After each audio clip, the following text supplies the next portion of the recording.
It's time for Around the Gridiron with your co-hosts, Marissa Voss and Brock Aker.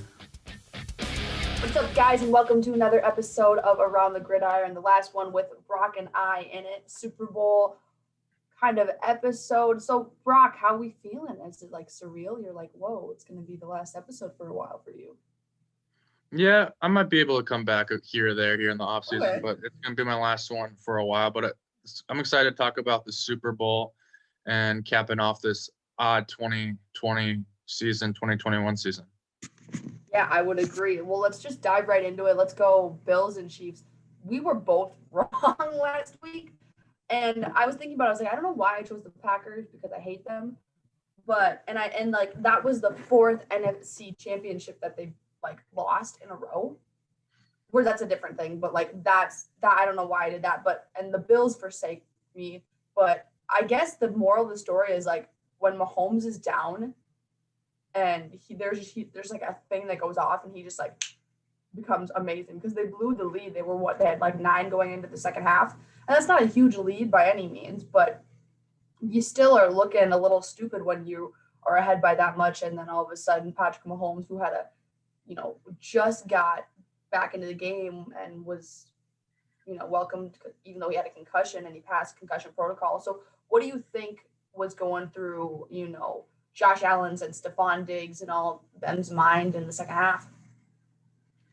Well, I think they probably knew they lost in the second quarter because they're up 9-0 after the first quarter, and then the second quarter they're outscored 21-3, and really they didn't score another touchdown until the fourth quarter when they were down 38-17.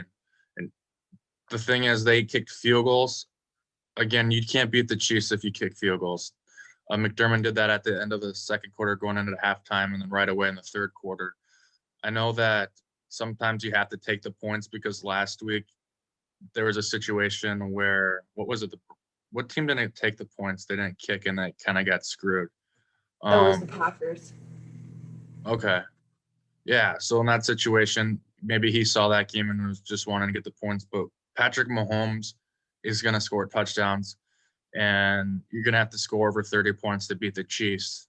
And when you get field goals, even if you get a field goal every drive, you're not on pace to get that 30 points. So that was McDermott, probably the coach of the year, didn't really do his best coaching in this game, as well as Josh Allen got really outplayed by Mahomes, and he was just off his spot. The Bills did a good job, or the Chiefs did a good job blitzing him, like they blitz every team.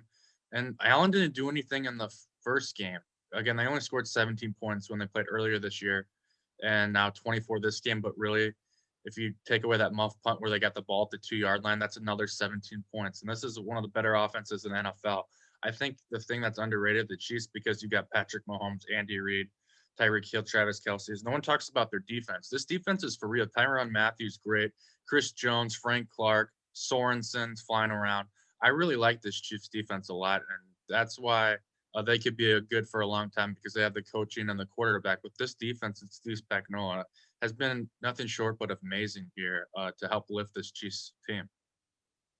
So I can already feel Brock's prediction for the Super Bowl. We're going to wait and get into that. We're going to talk a little bit about more. Never underestimating Patrick Mahomes, but I feel like this team is as good as they are. Like you just said, they're don't underestimate us. Don't underestimate us. It feels like a lot of people have waited for the shoe to drop with the Chiefs, waited for them to lose more games, waited for something to happen, didn't really put their faith in them. And now finally they're okay, well, we're 16-2, 16 and whatever, we're a good team. We're going to go to the Super Bowl again. So do you think that a lot of people were just underestimating them, or they were just waiting for this shoe to drop? Why do you think that is? Because that's the thing that I got. I don't know if you felt the same way.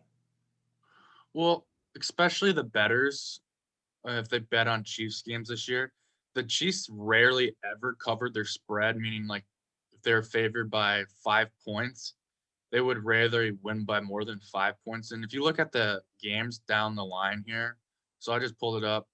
The Falcons, they won by 3. The Saints, they won by 3. The Dolphins, they won by 6. The Broncos, they won by 6.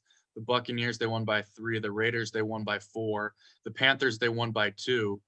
So what is that? 1, 2, 3, 4, 5, 6, 7 games. The last 7 games they won with Patrick Mahomes, but all of them was by 6 points or less. And some of these teams like the Panthers and the Falcons and the Broncos that they play these close games, that made viewers think, well, they're just playing to their team's potential. They're not blowing anyone out. They're kind of just letting the team stay in with them. And all those games are close till the very end.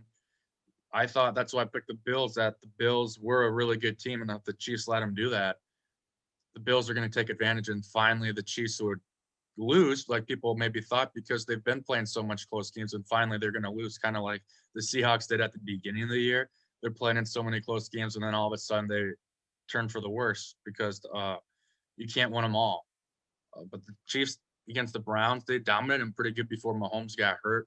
And then the Bills, you take away that muff punt, this game was 38-17, just a sheer blowout. So the Chiefs are definitely have a little more aggressiveness, more attention to detail here in the playoffs, and it's definitely shown. My dog just barked, and I don't. If you rewatch that, you guys, you're gonna see me go. So that was crazy, but no, I mean it's just funny to me because like you were saying, you do look at those games and they're just so close that if you're a defending Super Bowl champion, shouldn't you be, and especially with everything that they have, like you were going off, like the good defense, the amazing offensive weapons. I mean, and Patrick Mahomes being 25 and having one of the greatest arms right now besides, Rodgers and Tom Brady and a couple other QBs, it feels like they should be blowing teams out of the water. So I feel like that's why I was always waiting, like, for them to like mess up or lose, because it's like it was never huge. And I was also on the Bills wagon. We got Diggs, we've got Josh Allen, but if you think about it, like who else has really stepped up to the plate with the Bills? Like who else has really done that? We talked about with the Colts. They won just because the Colts kind of hurt themselves in that action. Well, I don't know if you saw this, but Stephon Diggs was the only person to stay after and watch the Chiefs Super Bowl ceremony. He was the only Bills player to sit there and just watch it. And you got to be thinking what's going through his head though. Stephon Diggs is such a good player, but he's always right there, right? Like he was so good with the Vikings, but Vikings obviously couldn't get it done. And he's so close now with the Bills, almost getting to the Super Bowl. And then, they lose. I kind of feel bad for the guy, because he's such a talented wide receiver, but he's just so close, but not getting there, not taking that extra step. So it makes me wonder what the Bills are going to be doing next year. Yeah, I don't know if I'd feel bad for Stephon Diggs and the Bills. They got home from their plane ride, and the Bills fans are all outside them cheering them on. This was a heck of a season for the Bills. I think obviously, since they're so close, they'd want to go to the Super Bowl. But if you would have told the Bills fan that it would have gone all the way to the AFC Championship to play the Chiefs, I think they would take it. Now, that being said, now I think Stephon Diggs and Josh Allen want to come back next year, and it's Super Bowl or bust, because now they felt this. They finally won the division for the first time since the 90s. They finally won a playoff game since the 90s. So they got out of a lot of records this year. That they took some pressure off themselves. And now next year, I think that's the year they want to go all the way. And that's going to be tough because of Patrick Mahomes and Andy Reid. But Brian Daboll did not get signed to a head coach. Leslie Frazier didn't as a head coach, even though those two got a lot of interviews. So the Bills are going to have a lot of continuity with the coaching staff, since that's not going to change. They have a couple of people that'll be free agents, but for the most part, they'll have everyone back, and the Bills should be very good next year. So I don't think they're hanging their head too much. You've seen some of the players tweet after the game that, "Thank you, Bills Mafia, you've been there. We can't wait for next year." Obviously they wanted to win and they wanted to go all the way because they had a great season. But I think this is definitely a season that the Bills are very grateful for. Yeah, I would agree. I mean, it's one of those teams where if you would have said last year, the Bills are going to make it this far, of course, no one would have thought that. Kind of the same as the Dolphins in my aspect. I didn't think the Dolphins would have that great of a record this year and even do as well as they've done.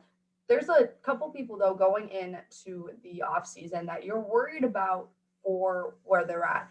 One person we're going to get to in a little bit, but Aaron Rodgers, some people are worried about his future. Do you think Josh Allen has anything to worry about in where he is at, or he's just found his home for the next couple of years? Yeah, definitely. I think they're gonna get a contract extension. Lamar Jackson, they're talking about getting him, and that's the same draft. So I bet Josh Allen gets extended this offseason. And yeah, he should be a Buffalo Bill for most of his career, if not all of it, because he and the Bills obviously is a perfect marriage. Josh Allen doesn't like the spotlight. He was glad he went to a smaller market, Buffalo Bills, and like a blue collar city because he's from Wyoming. So I don't see Josh Allen playing for another team until he's on the downslide of his career. I would have to agree with you on that. Someone who I think is always going to be on this team as well is Tyreek Hill. I can't see Tyreek Hill being not like anyone but a Chief. And this man is the fastest. He is so fast. Like I was watching him and like some reels of him, and he just like turns on the burners. It's like ridiculous how fast he can go. But I want to say though, with that, it felt like Tyreek Hill this year wasn't the one last year.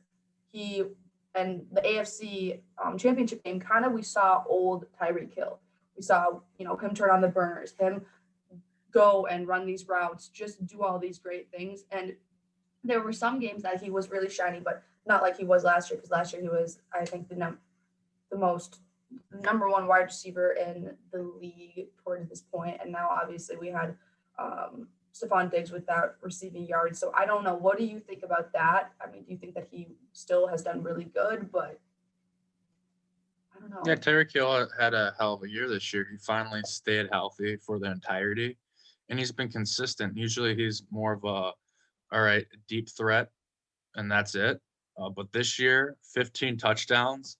That's pretty good. It's second only to Devontae Adams.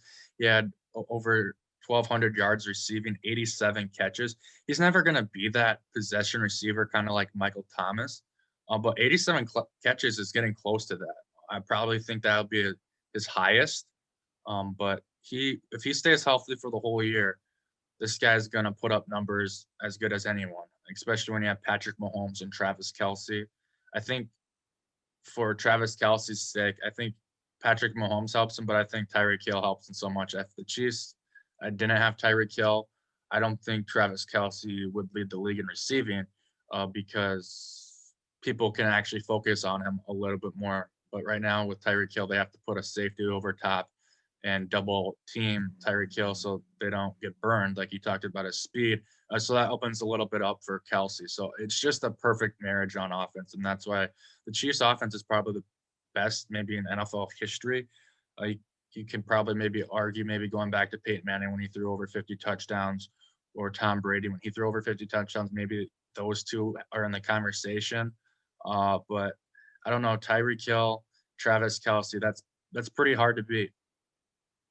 Yeah, absolutely. I would say just because they're so stacked, and if you look at it, like you said, any direction, and they're going to have a first, second, third, fourth wide receiver, they're going to have a second, third running back, they're going to have all these components. And even when Mahomes went out, they still had a backup QB to take him to the top. So this is a really good team, obviously, and I wouldn't be surprised if they take it to the house. But what I'm thinking is Patrick Mahomes is 25 years old. They're both making history right now because he's gonna if he's going to the Super Bowl. This is his second Super Bowl, and he's 25 years old. And I'm pretty sure there's like a tweet or something about history like that. And then you've got Tom Brady, who's 43 years old, and his 10th Super Bowl appearance. This is nuts. It's like the veteran of the game versus the young buck who's like coming up. And then that's going to be our nice transition talk about Tom Brady and the Packers in the NFC Championship game. Never bet against Tom Brady. I've never been a huge Brady fan, but every time I'm like, they're going to lose. He's going to lose. Like they're always good. And I think that shows. And have you seen, Brock, the video? It's Gronk and Brady, and it's the Bad Boy song. And they're literally just like walking and with their NFC Championship shirts. Like it's amazing. But that duo was amazing. The fact that he came to a city this year, tried to, see a program needing help and did that. Now they're going to the Super Bowl. It's just ridiculous. Yeah, it was a remake. It wasn't a remake, but they did that 2 years ago when they beat the Chiefs. Yeah, that's Um, right. so it was kind of like a parody. Yeah, I don't mind the Tom Brady, Rob Gronkowski content. They're my two favorite players of all time. Right with Randy Moss, I think those are my top three. But it's kind of a paradox when I watch the Buccaneers because I want to cheer for Brady and Gronk because I'm used to it, but it's like they're on another team now. I didn't like how they left, but since they did so much for the Patriots, it's hard. I ended up at the end of the day cheer for them, and I will continue to cheer for them probably in the Super Bowl as well to see if Brady can get his seventh ring. That offense made some big plays against the Packers, and which really went over the top in that game. When you think of the Leonard Fournette touchdown, that 20-yard touchdown, I'm like, damn, Leonard Fournette can't do anything. The Packers are actually stopping the run, and then he breaks like two tackles, spins out, and gets to the end zone on a 20-yard touchdown. I'm like, okay. That was And then pretty.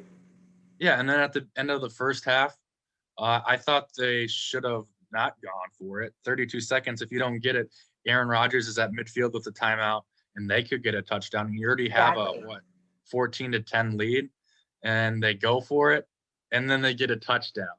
So That Bruce was Arians aggressive, and it paid off. Bruce, I don't know if I would do it again, but I don't know if he didn't go for that, if they would have won that game. So actually, Bruce Arians, his aggressiveness worked, and he should be applauded. I don't think a lot of people are recognizing Bruce Arians, his coaching this year, because it's Tom Brady, and they think Tom Brady is the reason, like the only reason. I think it's Brady and Arians. They have a good connection. Obviously, Brady's the GOAT.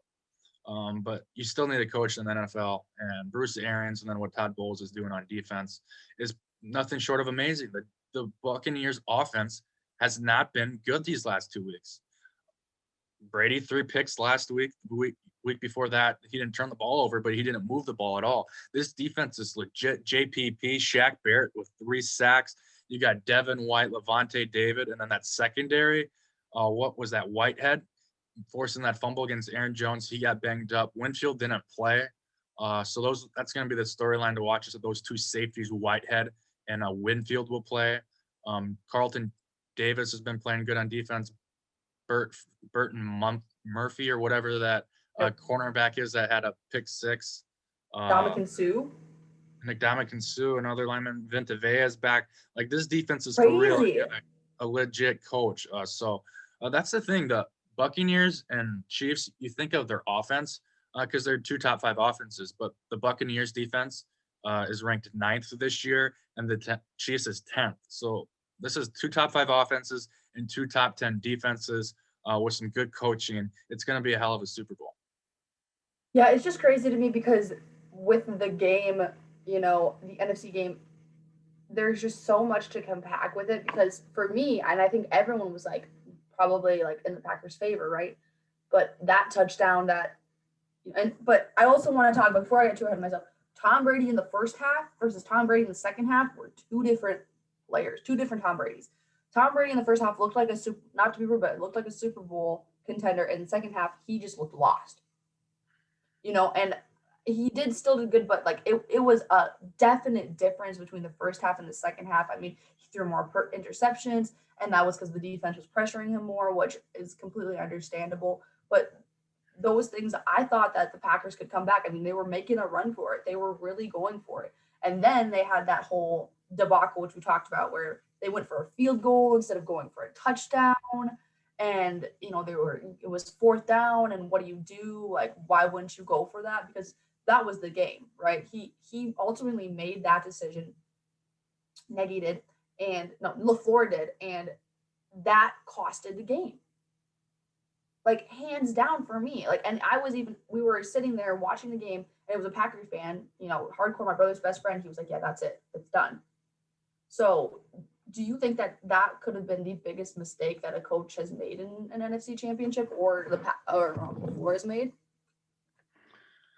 Yeah, at the time, that decision didn't 100% bother me because of how bad Tom Brady was the second half and how good the Packers defense was. And then if you stop him, Aaron Rodgers touchdown, he won the game. But it's really hard. Even just the Buccaneers just really needed 1 first down. And then that iced it. And you have Aaron Rodgers as your quarterback. I think if it was the Rams, they did that, last week against someone, I would understand that because you have the number one defense. You trust your defense will get off the field. And you have Jared Goff where you won't really trust him getting on 4th down at the 7-yard line. But since you have Aaron Rodgers and Devontae Adams, you have to go for it in that situation because you are going against Tom Brady and your defense isn't the greatest. You talked about the Chiefs and Buccaneers being 2 top 10 defenses. The Packers are ranked 15, so they're just an average defense. So yeah, I don't like the call. They almost got bailed out with Mickens going down right away and not wasting clock to get down to the 2-minute warning, which gave the Packers kind of an extra timeout.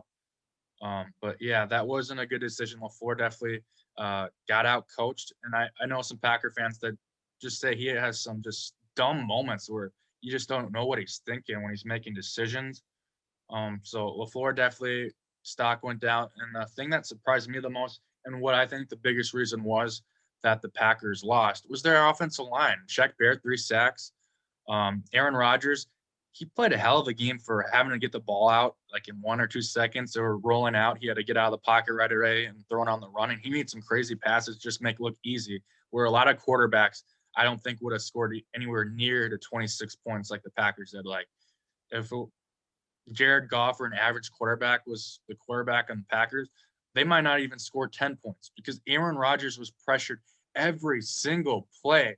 But since he's Aaron Rodgers, he got out of some of it, and some of it he just couldn't because literally he'd set a hut and JPP is already on him within a second, and no one can get the ball out that fast. So Aaron Rodgers is legit, and I think Patrick Mahomes is talked about as the best player in the NFL right now. But Rodgers is gonna win the MVP this year. And this year, I don't see much separation between Mahomes. And I don't think you can say clear-cut Patrick Mahomes is the best quarterback in the NFL right now. I think Aaron Rodgers is right with him, even though they lost. Yeah, I would have to agree with that. The loss doesn't help, but it's always like, it always feels like the Super Bowl, like quarterback, like the person who wins the Super Bowl is the MVP. And this year, I'm agreeing with you. I don't know if that's the case, but I do know there are a lot of Packers fans who are just upset because this is the 4th straight NFC championship loss for Packers or Aaron Rodgers.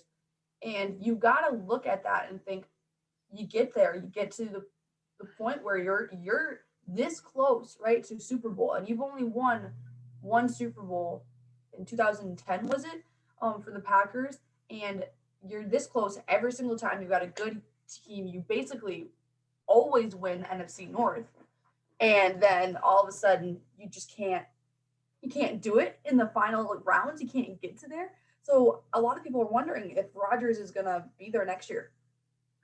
And for me, why wouldn't he? I don't see him going anywhere else.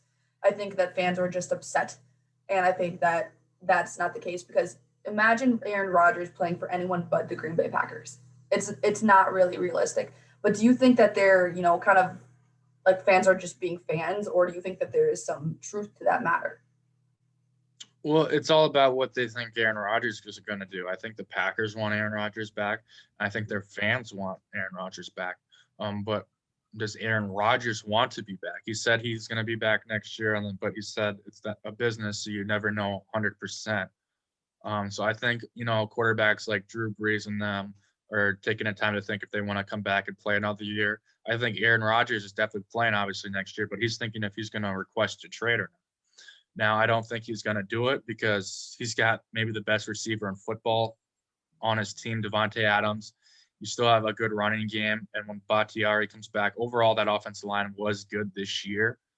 So there's not many places where he could go that he has a better chance of winning a Super Bowl than the Packers. But the Packers should help him out here in the offseason and a free agency to get him a better number 2 receiver. People like Lazard and Scantling didn't do that bad this year. But it's Aaron Rodgers. He'll make the bad look okay. And that's what Scantling and Lazard were this year. Okay. If you give him a good receiver, he's going to make him great. So I definitely think the Packers need to get a number 2 receiver. I think Tanyan had a great year. I don't know if Aaron Jones is going to be back, but they got A.J. Dillon, who looks really good. So this offense is still going to be really good. I do see Aaron Rodgers coming back, and they could make it 3 straight NFC championship appearances like the Chiefs just did. And very few teams are able to do that, but I think the Packers will be right in the race. If they can just help Aaron Rodgers out a little bit to make him want to come back and play, because obviously you don't want to be starting Tim Boyle or Jordan Love next year. All of a sudden, you're not even contending for the division, nonetheless, the Super Bowl. Exactly. Yeah, that was the thing. I think it was just everyone was super upset, and I was like, why would you?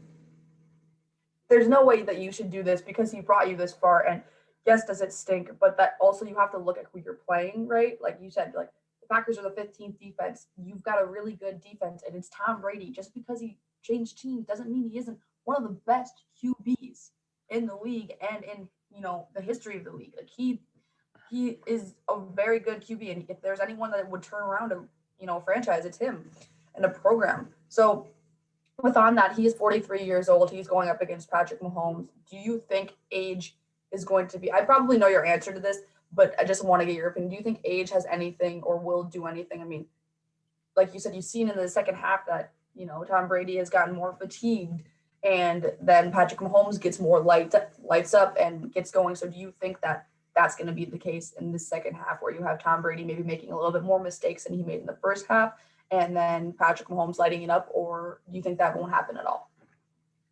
I don't think that he struggled in the second half because he was tired or anything. I just think the pressure got to him, and the Packers defense played a hell of a second half, other than not getting him off the field at the end of the game to get the ball back to Aaron Rodgers.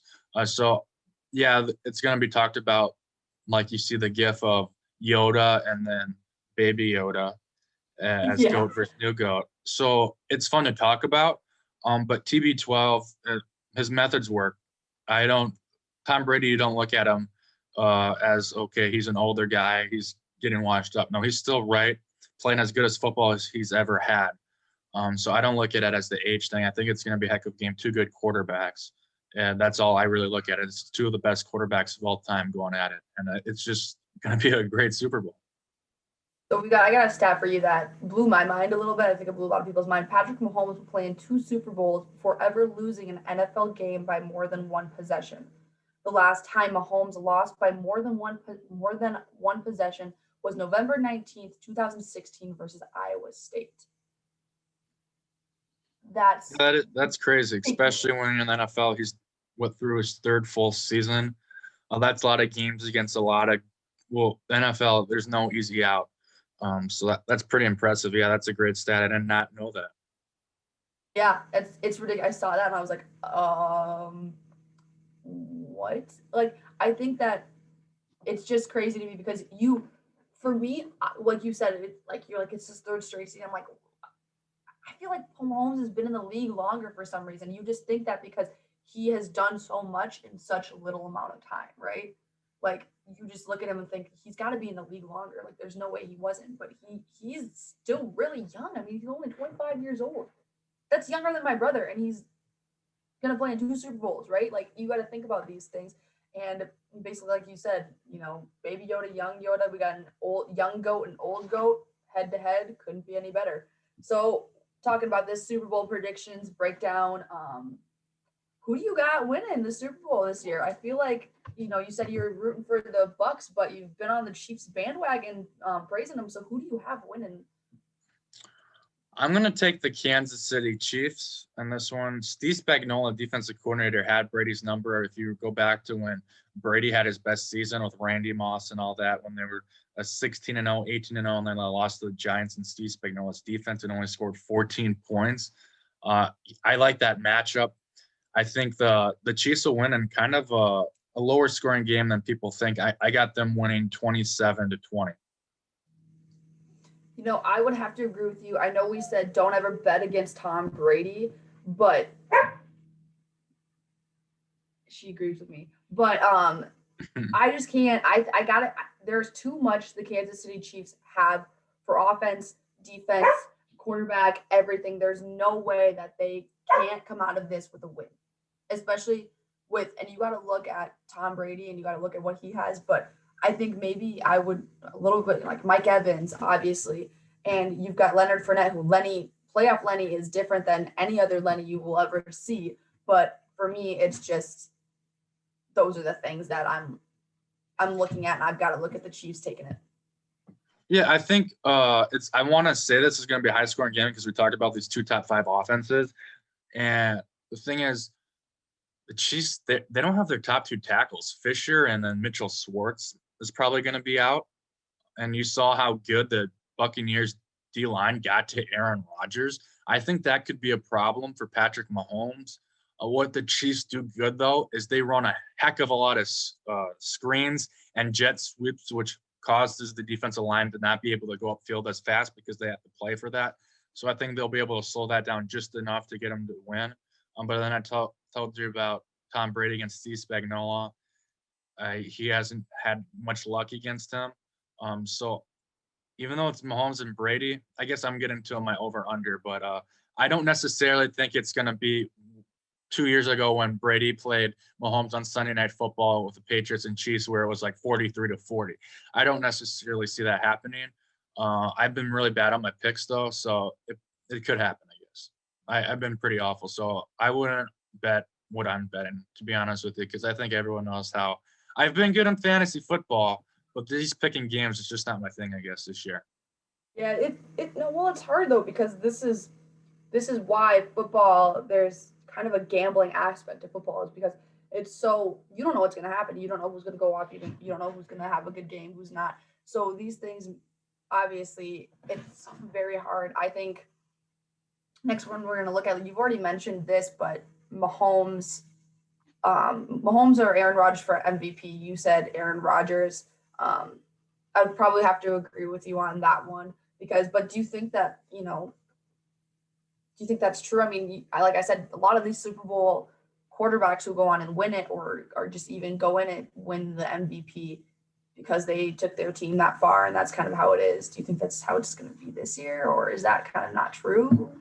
Yeah, Aaron Rodgers just threw for too many touchdowns, and he was good every game against the Buccaneers, where he didn't score, and he's up there with passing rating and everything.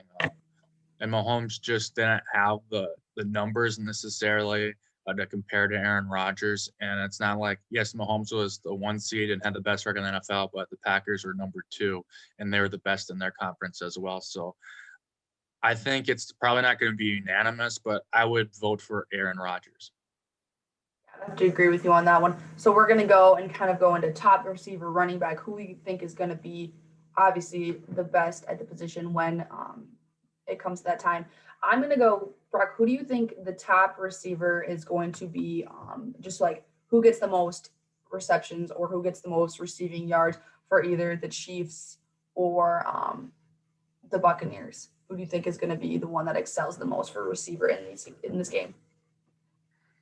Well, I guess I'll go chalk in this one. I'll take Tyreek Hill. He had over 200 yards in the first quarter in the last meeting. Again, I don't know. Todd Bowles is probably going to make an adjustment, but he likes to blitz. I don't know if the 2 safeties, Whitehead or Winfield's going to play. And if you're going to blitz, then you're just putting them Carlton Davis or a different corner on an Allen with Tyreek Hill. So it's a safe call, but I think it's a smart call still that Tyreek Hill will probably lead the game in receiving yards and maybe touchdowns as well. Yeah, I'd have to agree with you. We just talked about how good Tyreek Hill has played, and him in the playoffs is different than anything you'll see in him in the Super Bowl. I mean, and obviously for me, and I didn't put this, but tight ends, top tight ends, I think it's going to be obviously Travis Kelce. Kid's amazing. He's got raw talent. Him and, you went through that, why he's so good. So who do you think is going to be the top running back? I will go first with this one because I really think it's hard between, Edwards-Helaire, but I think Leonard Fournette, playoff Lenny is different than what we've seen. And his 20 yards, touchdowns, everything, I think he's going to be the top running back for this game. What do you think? Who do you got?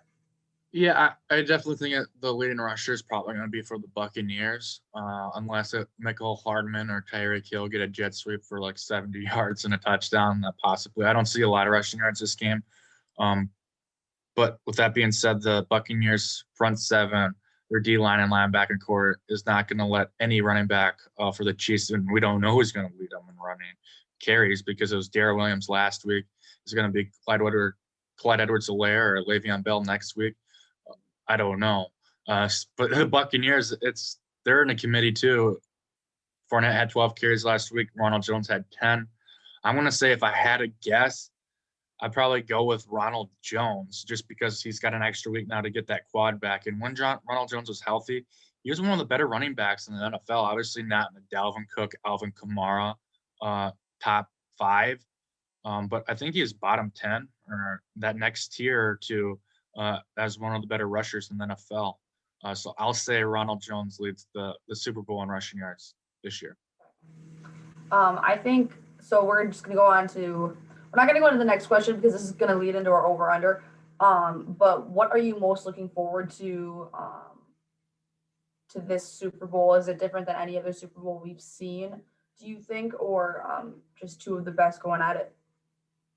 In a way, I actually think it is something we haven't really seen. I don't know.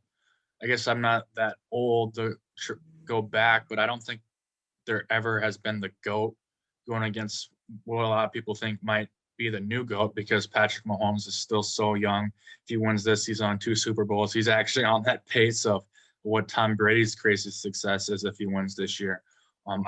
It'd been like if Tom Brady played a few years earlier and played Joe Montana, but that didn't happen. So I don't necessarily think we ever seen the greatest of all time going against who we think is the best quarterback in the NFL right now before. So it is going to be a great game. The aspect I'm looking forward the most is just probably seeing how the Buccaneers defense adjusts to the Kansas City Chiefs offense. Can they stop Tyreek Hill and Travis Kelce? Can they get to Patrick Mahomes because their offensive line isn't good? I think the Buccaneers defense is going to need to do like they did the last 2 weeks and not necessarily carry the team. But they can't be less than average because I think Tom Brady is going to struggle a little bit with Steve Spagnuolo's defense. So what I'm looking for is to see if the Buccaneers can turn over Patrick Mahomes and get him off the field and not let him get in the end zone every play and limit the big plays that they didn't do earlier this year.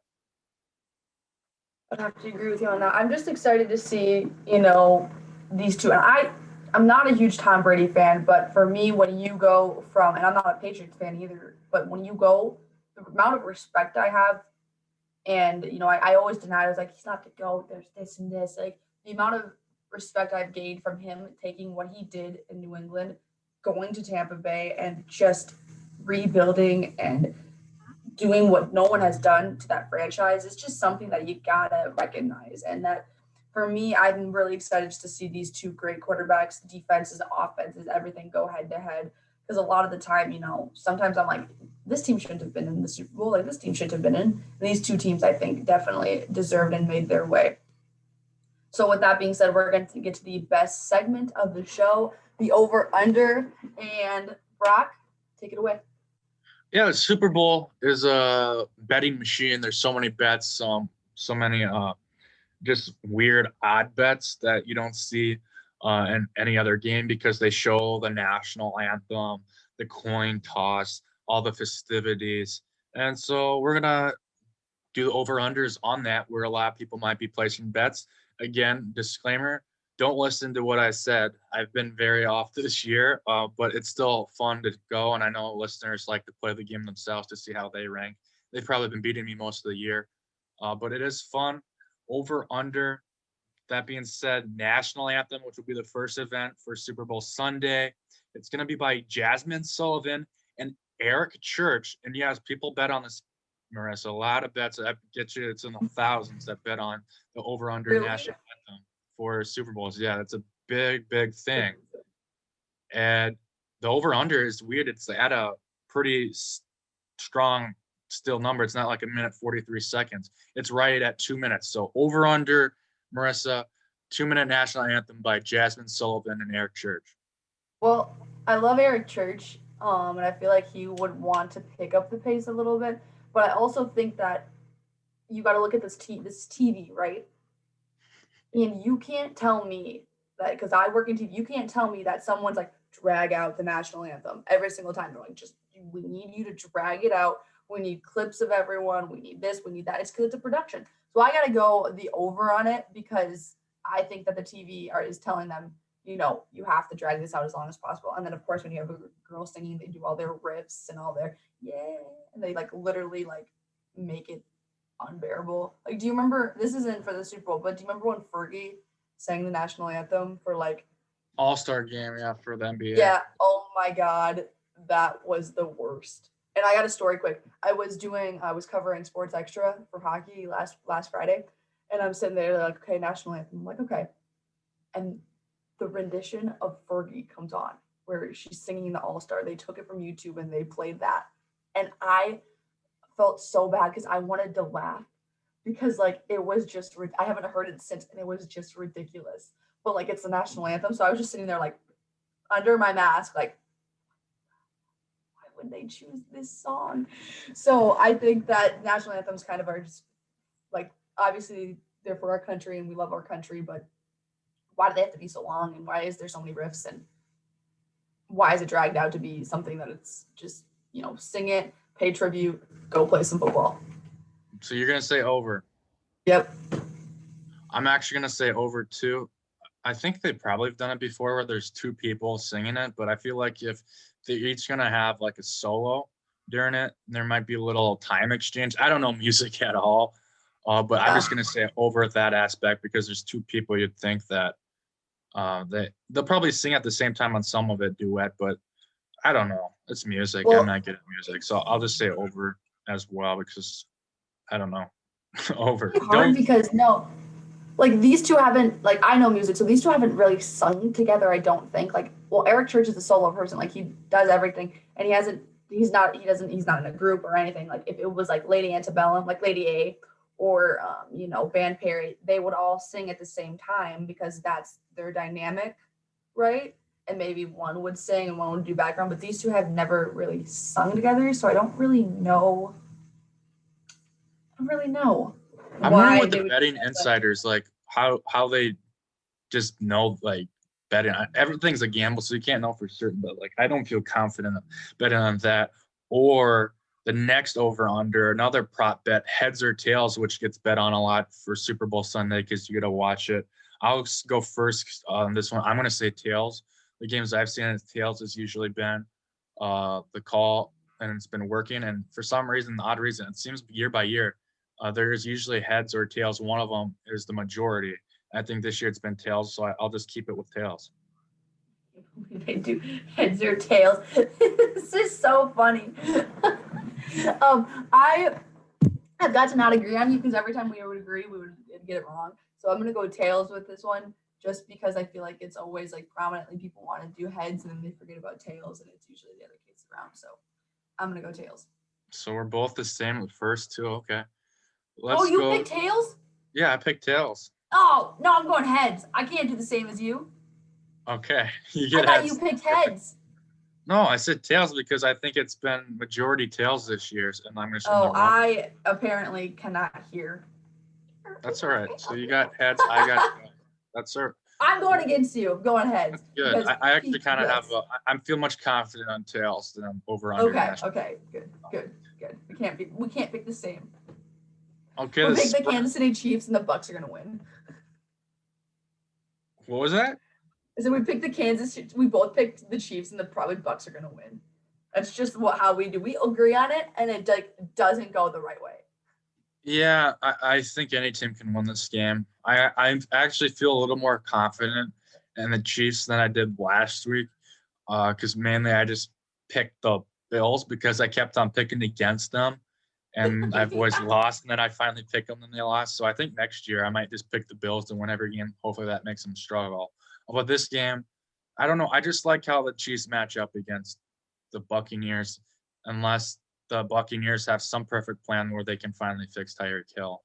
But like I said, when I was picking that game about the over-under, I think it's going to be a low-scoring game, and the over-under is 56.5 points. What do you have over-under 56.5? I'm going to go under on this just because, this is so hard, though, because you've got two great QBs, but their defense is amazing. You saw the Buccaneers defense last week hold Aaron Rodgers, Devontae Adams, Lazard, and they still made really good plays, but they held them for the most part. And That's pretty extraordinary. So I would probably. This one's a hard one, Brock. I'm not even like because you got Patrick Mahomes, you got Tom Brady. I mean, you just saw everything that went down. No, I'm going under. Their defenses are really good. I'm going under. I'm going under as well. I explained that kind of earlier, so there's nothing more to expand on. But Tyreek Hill, we also talked about earlier. Over under, he scored or he's caught over 100 yards in each of the last 2 weeks. Do you think that stays the case? Over under 100.5 yards of this week for Tyreek Hill. Their defense is so good. We talk about this time and time again. But Tyreek Hill, once you get the ball in his hand and he finds a hole. It's not like where you have Dalvin Cook, who is just like an animal and will run you over. Like Tyreek Hill's just a small little dude. So you just he's like, those toys where you wind them up and then you let them go and they just go. You know what I'm talking about? Mm-hmm. Yeah, that's Tyreek Hill. So I'm gonna go over on this because I just think once you wind him up and get him going, he's gone. I got over for Tyreek Hill too. I said he's going to be the leading receiver in this game. So I'll take the over. Mike Evans, over under 0.5 touchdowns. I'm going to just take that. He's just a touchdown machine when he gets in the red zone. Tom Brady likes to throw it up to him. And those are pretty consistent because it's hard to really double guard Evans in the red zone when you have Rob Gronkowski, Godwin, he can run the football. So I like Mike Evans' chances of getting the end zone. So I'm going to say over on that as well. What do you have? Over under? It's so hard because we keep agreeing. Like there's things where I'm like that I would have said the same thing. It's not just because you said it. Like I would say the same thing. He did so good. They were so good last week, and Godwin as well. Leonard Fournette couldn't catch a football for the longest time. Like in the AFC championships or NFC championship, and you can't catch the football, Leonard Fournette. He just like every time he was like. So that was dumb. But I think that it's going to be an over for me just because 0.5 touchdowns. That's easy. Cakewalk. All right, so we're even right now. We agreed on everything but heads or tails. Oh, man, this is a terrible over-unders. No, I'm kidding. You guys tweet yours, what you guys have for over-unders, because then we have a little more of a challenge here. But over-under, next one, Patrick Mahomes, 2.5 touchdowns in the Super Bowl. I'm going to go – this is hard because I chose the under, right? So, like – but for me, I think that – let me just – yeah, I'm probably just going to go the over on this one just because last week I'm pretty sure I said under for him and and for touchdowns and everything else that he blew me out of the park. So I'm going to go over just because it's Patrick Mahomes. I'm going to say the under on this one. I think the Buccaneers defense is good. I think the Chiefs still win this game, like I said, but I think it's going to be a low-scoring game. And 3 touchdowns is probably what the Chiefs are going to score. So Mahomes could get all 3 of them, but I just think the odds are better if he just gets 2 or less. So I'm going to take the under on that one. And then the last one, Tom Brady, 299.5 yards over under. So does he get 300 yards? I'm going to say the over for that one because Brady's tosses a lot of yards in the Super Bowl. And if they're going to be playing from behind, I think he's going to get some maybe garbage yards at the end as well. So I'm going to take the over for Tom Brady's passing yards of 299.5. How about you for the last one, over under for Tom Brady? I'm gonna go under on this one just because I have a low scoring game, and Tom Brady is good, but we're going against a really good Chiefs defense here, and I think there might be not a lot of struggle, but just maybe like a little bit of struggle. So I'm gonna go the under. All right. Well, yeah, we have something to watch for then here in the Super Bowl. Heads or tails, we differ. And then Patrick Mahomes and Tom Brady, the 2 quarterbacks, would differ. So it'll be a fun game to watch for all sorts of reasons. But you guys can play along here with over-under. Tell us what you got. And I'll see you guys maybe sometime during the off season for a guest appearance. But otherwise, I might not see you till August where we get back to fantasy football, which I'm more good at anyways. There you go. I'll be doing the off-season talk, obviously. I'm going to get some guests on, so it's not just going to be me talking every single episode because I can be really, really annoying, and I know that. So we're going to get some guests on, talk about some certain things, playoff, hopefully, maybe even get Andrew back and talk about predictions and everything else will happen. So have a good Super Bowl. Let us know who you have. I will say that I did take a poll, and a lot of people have Patrick Mahomes over Tom Brady for the Super Bowl. So that obviously is going to be a good omen. We're going to get a little bit more polls. So please interact with us and see who you've got. And then we might even, if you tell your predictions and shout us out, we might shout you out. I might shout you out in the next show. So all of us from Around the Gridiron, thank you so much. Have a happy Super Bowl, and we'll talk to you next week.